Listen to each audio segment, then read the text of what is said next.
Hello, and welcome to the interjection of your non-regular rabbi, Rabbi Rubinstein, here in New York, on behalf of Rabbi Chapnik, and this is my last week, so you'll get your rabbi back next week, safe and sound, im Yitzhak Hashem.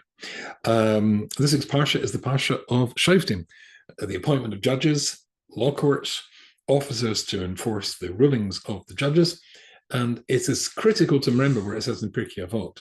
When it says in Pirkei Avot, if it wasn't for fear of the government, people would swallow each other whole. And as one of my teachers pointed out, they wouldn't even apparently stop to chew. They would swallow them whole. So anarchy is anathema to Judaism.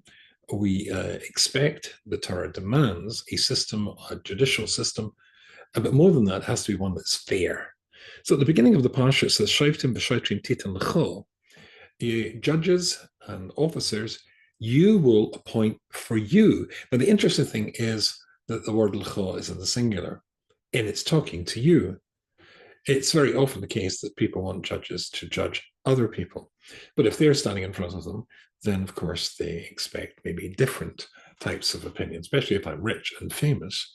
And sadly, we've seen that too often in court cases, whether in the UK, where I come from, originally, or here in the USA, certainly, where fame, money seems to buy you a totally different experience in standing in front of a judge.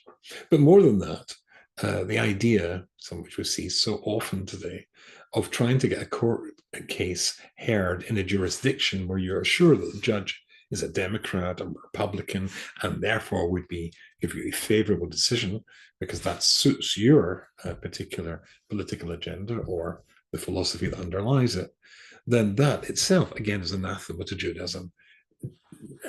Judgment and law has to be fair and fairly applied to everybody. It cannot be that what I think the modern phrase is lawfare. There is a politicization of the court system. It has to be that the court is neutral. I think that's just common sense, but there is something here which is a very important concept, and that you'll find in the same Sedra, in Pasuk 9. Now, let me read to you. It's talking here about, suppose you've got a decision which you don't know what to do with. The lower courts are stuck. And of course, we have rather like in America, there's a Supreme Court, the Sanhedrin. What happens if you don't know what to do?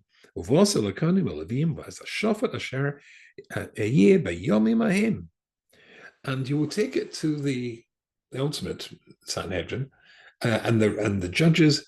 But the important thing here is the Torah says that exists in your days. And Rashi says an astonishing thing. Listen to this. Even if the judges you have in your time are not as great as the judges of previous generations. I don't think you could say that necessarily in secular law, but as Judaism embraces a concept of Euretus Adoris, the further we move historically, chronologically away from Mount Sinai, then the generations go down, spiritually speaking. That means that even though a later generation can't compare with an earlier generation, there is another issue here. You still have to go to the judges of your time. And I had a story that happened to me just recently. There was a couple that came to see me sitting just opposite me where I am now last night to ask my advice. The husband had come 2 weeks ago to ask me about another issue. Last night, I felt to give them good advice. They were considering should they move to Israel, financial issues. I think I could deal with that. But when the husband came to see me 2 or 3 weeks ago, it was with regards to his son, who is just post bar mitzvah. He's nearly 14. And here's a surprise. If you're a parent, you will know this. When your gorgeous little boy or darling little daughter becomes a teenager, there's a strange transformation that occurs. And parents often don't know what's happened to their beautiful little child. Suddenly they have a rebellious teenager. And he wanted to tell me what had happened and ask for my guidance on that. I had to say to him, I'm not qualified.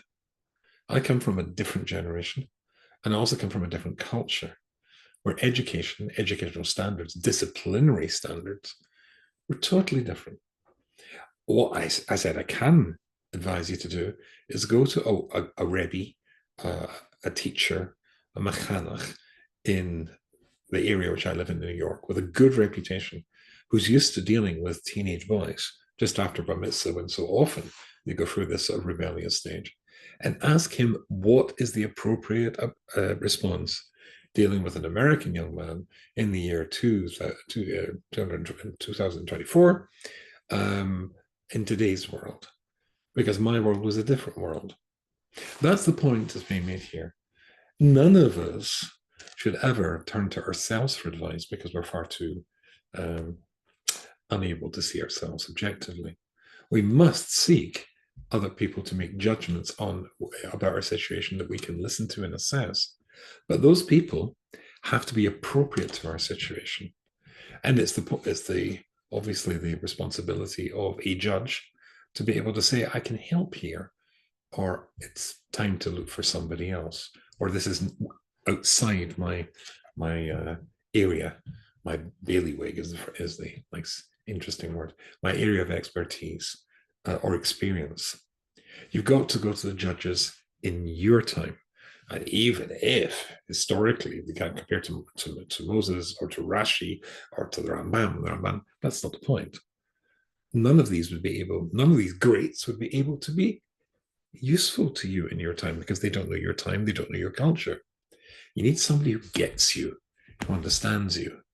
That's why it says, go to the judges in your day. Ones who don't get you and don't get your day and your day's problems, not the judges for you to turn to. We should all eat wonderful Shabbos, and I've really enjoyed these 3 little invasions of Rabbi Chapnick's share. Hope you all have a wonderful Shabbos.